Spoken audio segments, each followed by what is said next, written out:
tấm là chỉ là la này luôn rồi chỉ còn không tiền lúc giờ nó bố lúc cái thầu bố nho bố tí lúc đây giờ bố lúc giờ bạc cán này ạ giờ bạc cán tụi nó tụi số trong phải xé là nó này nó phải chú nó này phải chú nhá bố sừng cần thua ha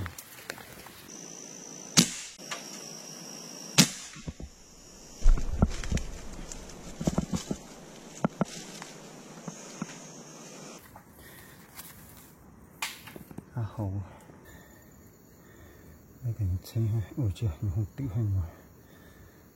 đàn lầu à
chua của ha chỉ có lông tê là chỉ có giang tê nữa nhưng mà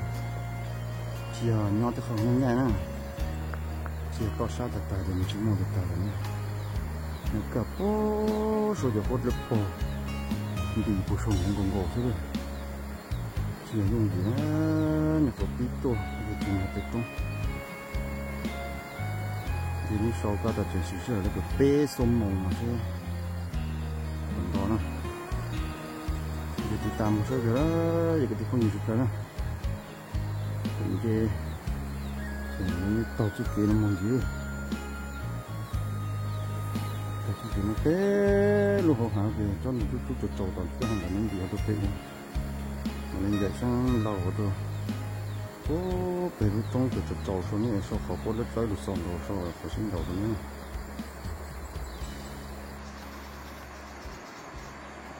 mình cho chủ tự tăng tọt sợ su cái cổ này thì có túi được không túi này nó sẽ có túi được sang cái tập tàu sang này cái túi túi rồi tôi chỉnh được cái vậy nó trộn vào luôn sân nặng nữa nó chỗ có ở bên nhà gì có tôi nhỏ ở sân này dùng những người tự cái này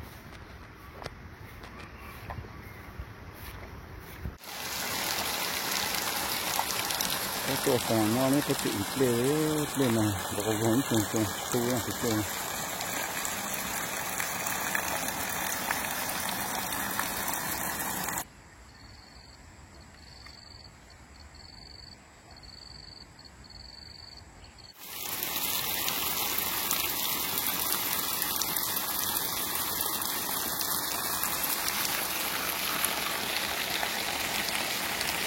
thì nó mua lâu khi này gì nữa bây giờ nhập chỗ là dùng cái vàng ha có cái gì ha thì cho tôi nó tìm được chứ cái này cái tủ thành đâu có nó có gì như vậy tủ nó có gì tủ đó tủ này nó chơi thành đâu có gì nhiều ha cái trò nhỏ sang từ này cái như tủ nào này tập cái tô té trong thì mìnhดูcũng lo chỉ không rất của rồi ha tôi mà sao cũng mà sẽ rủ tôi muốn mang tôi bọc tay nó không đồng bông cho nó chán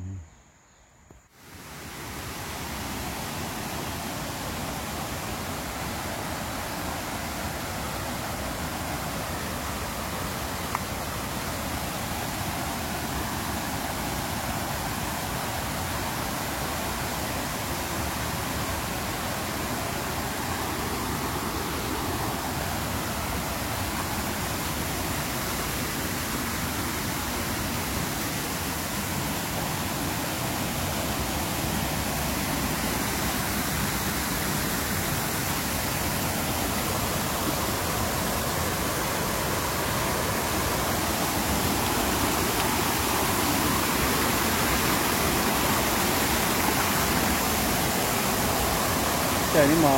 เดี๋ยวจะไม่รู้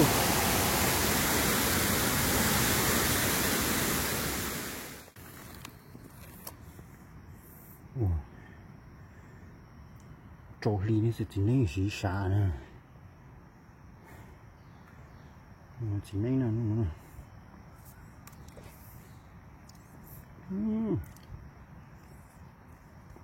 ชาก้างนี่นะ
นี่พวกเจ้าจีปอจีมา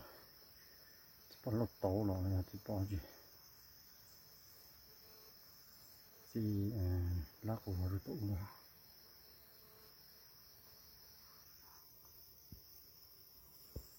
càng cố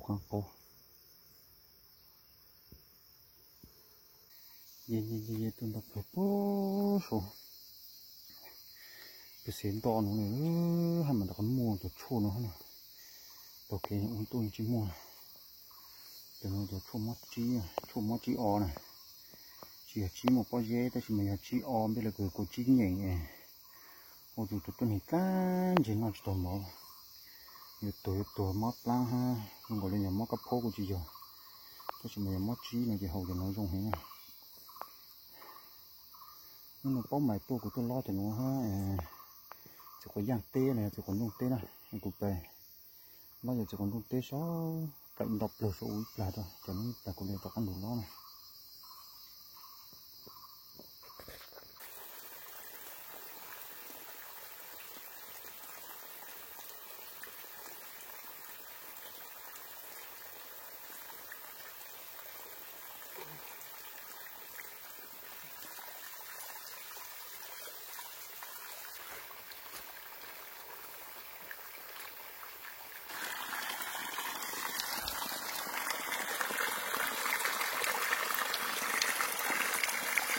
tự sải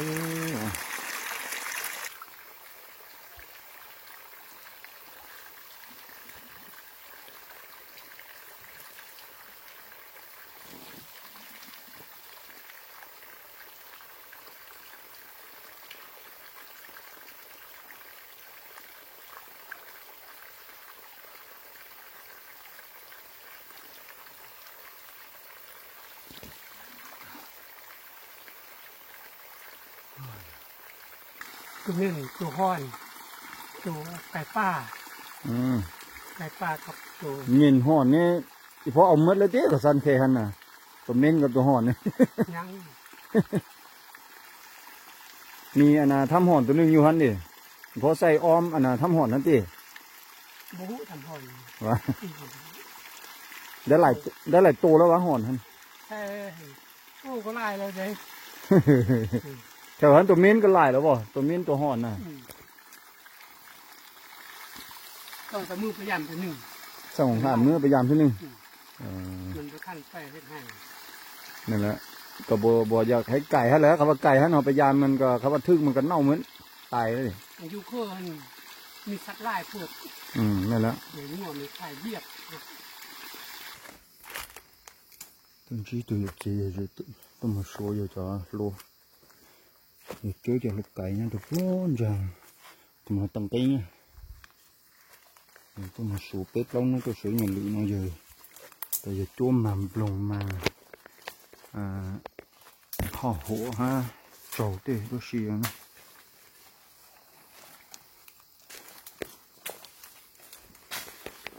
tôi cầm lồngตั้งตีnày tê giờ mà giờ cho lót tàn rồi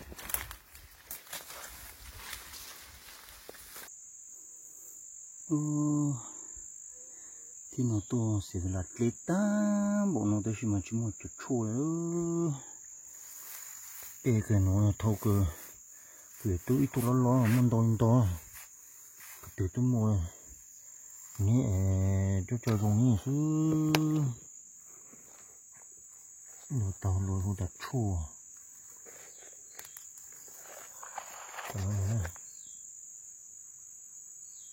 chỉ có giá tê này chỉ còn trong tê tôi sẽ đặt chỉ còn trong tê cho nó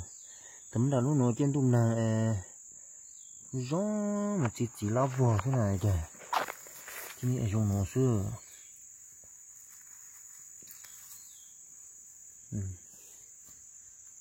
chỉ này tôi chuẩn bị sao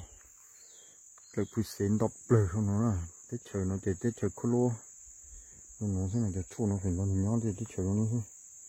cái gì mà thì nó chỉ cóแต่รอบvừa lấy một giờ nữa tôi thâu kế tôi thâu tôi chết lấy lại cho cái biết tôi lo lấy nữa hả hay tôi phao chỉ bù hả chỉ bù rồi đó tôi sẽ lo bù gì đó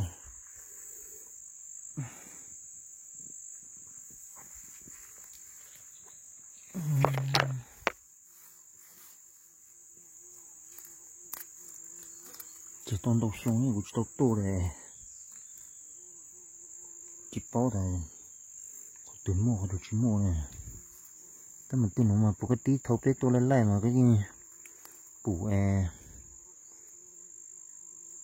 จะเต่าเก๋มันซึ่งก็ยิ่งปูรกหัวรกจนนอนนะนี่มันจิปูเลยนะเป้าแต่ปูล้อไร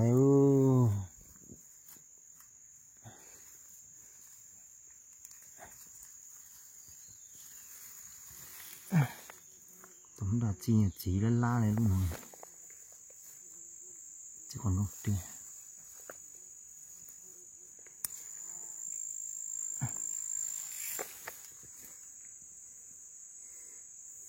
chua mà sao chua ta nó ní nó xí lấy cái nó xí ít xíu này tụt tụt chỗ này bụng cái nó xí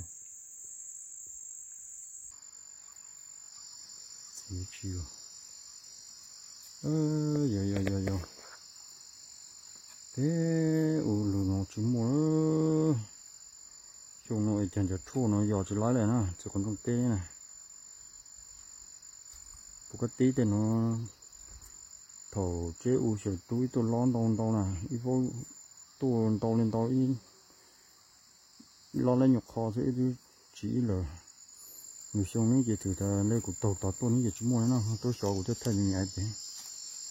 thì chỉ mua là cháu có chỉ cho từ rồi phán anh thấy cho chua nó chỉ sợ tôi là chả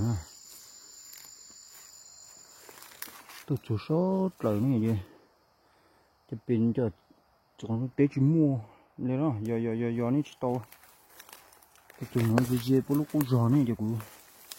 cho bé một sai bố lúc cũng giò này nữa lúc giò nó bố lúc cũng giò cái thầu bố nho bố tí lúc về giò bố lúc giò bạc cán này ạ giò bạc cán tụi nó tụi số trong phụ xế nào nữa này cái số lúc hồn lên nó quăng bố tí lúc về giò là giò bạc cán vậy đây nó chỉ trốn lên cái bố gì để thâu cái bố nhỏ số lúa giò xuống nó thì tôi về nó họ sẽ chỉ có cho thêm một sai lúa giò bố nó cố giò thì ta nên nó chỉ cho tên là có chế chỉ nhỏ thâu bây giờ họ lúa thì thay lúa rồi biết tôi lại bù để chỉnh mua cái chế nó thì xong mình đó thì ta nữa nên một điểm chế bóp tàng này hết không cái này sẽ cho thêm một sai nhiều lúa tên là có chế cái thâu bố nhỏ chỉ bù cái họ trụ đây này nó phải xây như thế này nó vấn đề nữa đó mình giờ nó có chè nữa nó có chè nó chỉ tốt to cái tràng cái để chú kia cái tôn cái sao nó này cái tràng nó to à cái tràng cái bút khơi nó có chè cái phá này rồi mình chỉ có tại trong trà nữa cái gì nó giờ có chuyện lu gần cổ nó lúc nào này giờ mình lu con chít tàu giờ con chít tàu này không còn trăng này nó có to giờ không còn trăng cái bốc khơi án từ lịch xuống là chút to quá mấy trái nhá tròn tiền ra cái này chú ý chỉ nhau này nó thấy lúc có chế lúc gần đó mà lúc thì lo này lúc thì lo cái nhau vào bé để trong cần vào tí được này nó phải chú cái nhau này nó lúc có chú à lúc có chú còn đó xong rồi tàng dùng này chứ chốt cái án này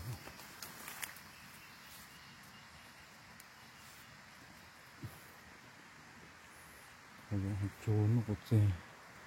sáng tao nói thực lệ lúc giờ mình nói chuyện mua ó thực lệ nhá ó sáng nói chuyện rồi cái kia một số cái tôi thực lệ lúc phố dài cái ăn giò nữa thì sáng tí cũng chỉ mua cái lúc chỉ tí ha rồi lấy cái cuốn nô giờ thích bỏ với chợ nhá cho làm ngập lấu hà chứ thì ta lúc nổi lúc giò lầu này nó lúc giò lầu cái lúc giò bạc cảng này lúc bạc cảng cái lúc giò lầu này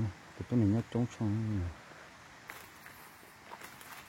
dây can để cái thay họ luôn những sự kiện lúc như nào lúc có chuyện nào luôn này thay nó mới xoáy mà nó có để thấm đà nó sẽ này thì mà dù không một xoáy phủ những cái gì chừng nó có chế cho gió ở bên sông ta luôn có cho nhiều cho từ cái nó cho lo để phủ chỉ tránh của nó luôn có cái phá này có chỉ tránh cho tự cho mình chỉ phá này nhưng nó phải chú ý chuyện nhau ha có bây giờ không được thêm luôn mà nó cũng dẫn dịch chơi đó chuyện nhau nó phải chú luôn nè từ nó phải chú nó cho nó phải chú nó to sắp từ nó thế này này lúc thì o cái lù bề từ trong thì u lù nó lúc có chuyện này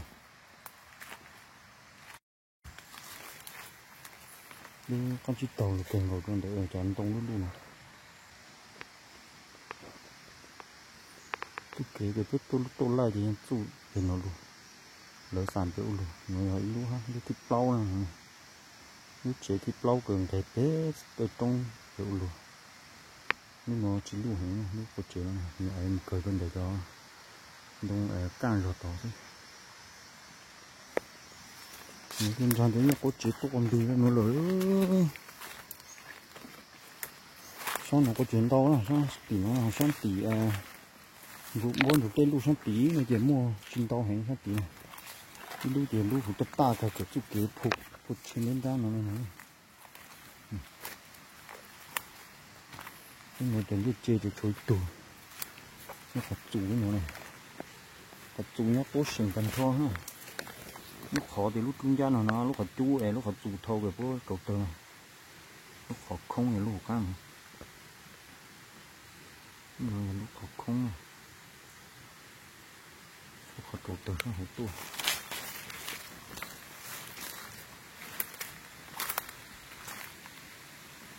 lúc khó chủ Được. Nó là lúc cửa nó lúc cột chữ này chữ chuối tiếng việt chia này cho nó thâu cái bên nhà họ lùi tộc cầu đó tiếng gì đấy nè cái mà nhà họ cho tộc cá mà lấy cầu này những cái chuyện này tiếng gì chăn đông cái bút phô cho lù chủ này thầu biết lù tiếng gì chỉ chủ đó họ mới cố tu chừng còn gì chủ nó tộc cầu đó thì mà tao mình ngầu sông gì nó hay tiếng gì cầu tàu càng cơ rồi tiếc cột chuyện nó chỉ nó tổ mà cho chi thấy nó mới sai thế của thằng con dẹp bết lại luôn mình giọt chua thế một lấy chua tôi quên mấy nó từ từ không câu luôn ha nó cần là pro cột chuyện nó mình có cần gỗ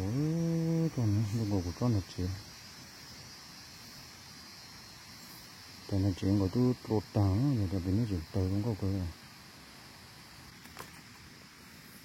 cái thế mà con bự luôn nhưng mà bây giờ cột chế đó tôi chỉ thấy nó lú cơ nhau cần là cô lú cô giò cờ nó cô giò bằng cạn lâu rồi nữa thì đi cơ lại còn bao giờ phụ mẫu chỉ nói có lú nữa nó cá lại có tiệc cột chế nó chỉ giờ cái nó cột chế đi lú thật to nó nhiều cho nó chỉ còn dùng té chả xuống hay chả rồi chỉ còn dùng té luôn bây giờ nó như xưa chả trâu cho một chó hầu ơi chơi tàu chua chứ thật ta đây luôn nó cần là bữa lúc gặp chú sao nó mấy nhân to của cháu nó gọi là cái chín tàu nó chín luôn à nhưng nó giọt tán là cho nên rút của nó nè cho nên luôn lông gì gì là nó giọt tán nó để cho nó trời sâu lên rồi nó cả bữa lúc gặp chú rồi cái tăng của tôi thay còn lông nó gặp chú rồiเป็นชิ้นโม่เลยเจตกล้อนะชัวร์นี่มันจะทำให้จะโตช้าหลังจีนะต้นจีเป็นสลิดโตไม่จะหมดชัวร์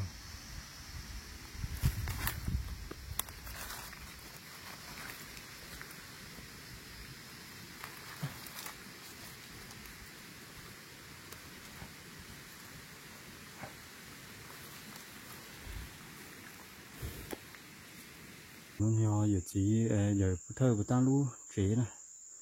mìnhจะchốt lú đồ tới chừng nó giờ mà cũng là nó cơ giờ mà chung nó nhiều chuyện ổn lạ mình chỗ tê này mình chỉ không tuổi tao mua cậu tự nhiên mình chỉ tao cho số nó có tôi có tài này cho lúc cái mà cũng là nó để từ lử của tôi mua nó ít tuổi họ hỗ lợi này hàng tuổi tôi nói lên tôi nhớ tôi có sao cái này thì cho lúc cảnh đâu cứ cho chạy rồi rồi chỉ thế này bon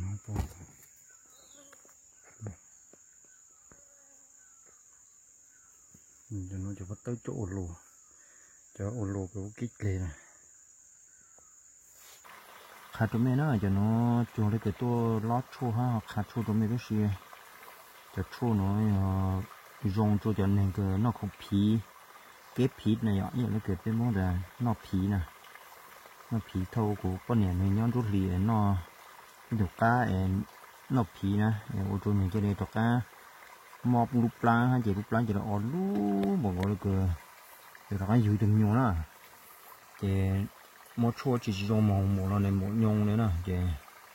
ô thì này một chỉ láng con này nó tìm được là gì cho là phí nụ thì cũng mua cho bao đó mua cho nó rong nó gì hay phí bố mùi giò nè thì bố giò lấy cho lụt dù chỉ cho trâu bên này họ tốt thi ha một trong học khử ha trâu hậu chứ gì tôm mò chứ gì họ này lúc lá hành dừa cả chỉ cho đi rong tụi nó nữa mà cũng khai tụi mình là cho nó rong hay nè giờ thầu cứ có mua tụ mò là giờ ta có trâu tụ mò ấy trong này cái của hai tan lúa họ mà mình trong chụp lửa đó nó bố số trong bị xé sai được cái mình chụp bùn ra bản tàu nó ngân y cái bầu nó ứa để cho sao được ta chỗ nó mấy trò tí nó tàu bao ha hậu của nó ha hai cái ta là chỗ gì không từ thì nó sâu sai phổ trổ ha gì chỉ là cái này dùng tu trổ nhiều quá à chỗ là dùng tu này rồi rủ vào đây luôn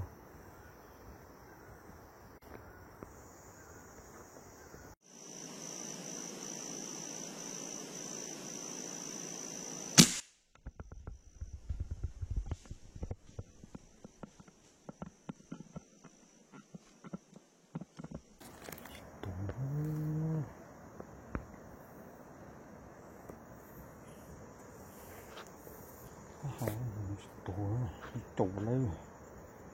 chỉ một cho phỏ lúa đủ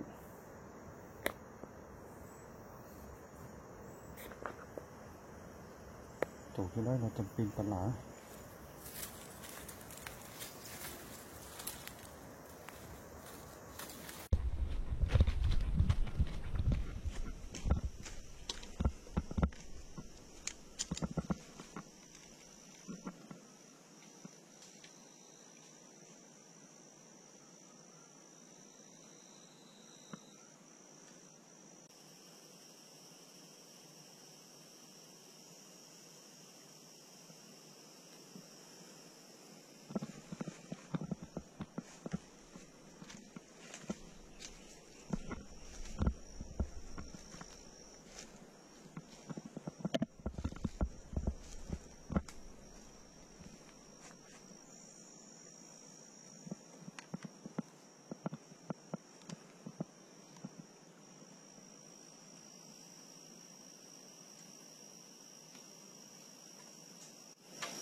thế là ta chưa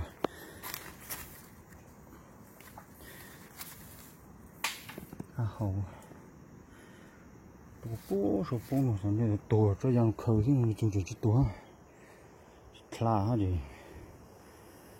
ใช้chỗ chỉ tổ rồi lấy đó làm cái phò luôn lồng đấy nè nó chỉ lấy ngon hơn thôi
tua bay bay rồi tiền nó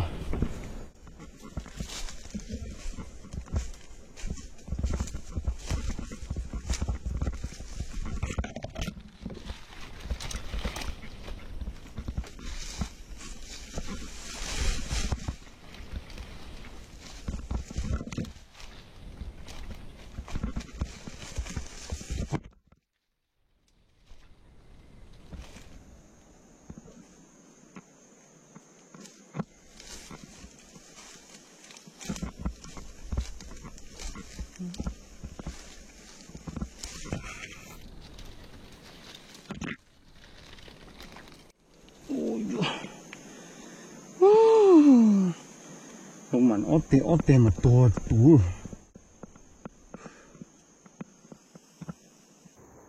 tôi nói chỉ số của sang thức bỏ chuyện chi bông to thế tờ đấy kiểu lưu rong nhiều bữa ta nó á hậu ấy bao ấy bài lúc mình chịu tỏ thôi lên mình chỉ lấy nọ hơn đây cái chơi hay ở chưa mình không tự hành mà đàn lẩu à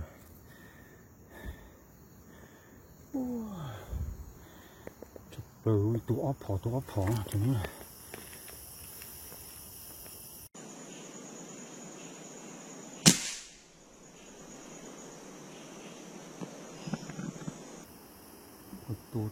tụ cái tụ xuống bông cái hồ tàu vô nè cười mong chơi là phụ độ tụ bông phố nó con đồng gì lông đồng xá cường gỗ này khởi đó khởi thế gì vậy tụ nhà phố xuống bạc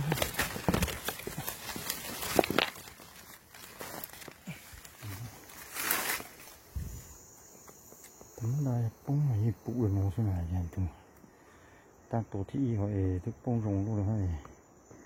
té run mà bông nữa chị mà bị giọt lại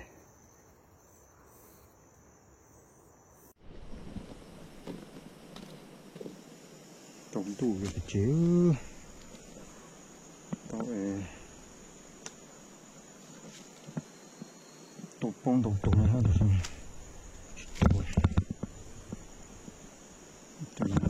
tổ lối chụp phong cái giọt đây này tới nhiều không từ ha á hầu hay nhiều tô vô cho nó còn lỏng đây chạy vô đi nữa đó cái chế